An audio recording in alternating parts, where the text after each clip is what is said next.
কি হচ্ছে এখানে? সব কি করছো তুমি? আলু কাবলি বানাচ্ছি একটু।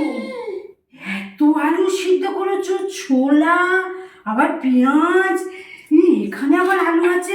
জানো এগুলো কত দাম?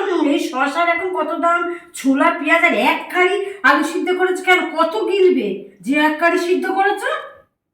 তা আলু কাবলি করতে গেলে একটু লাগবে না শসা পেঁয়াজ? তাই বলে এত?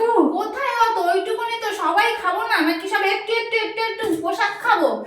তা কি তোমার বাপের বাড়ির লোক কি আসবে, তাদের কি গেলাবে? তার জন্য এত কিছু বানিয়েছো?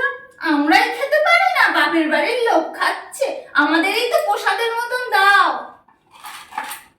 ইচ্ছা করো।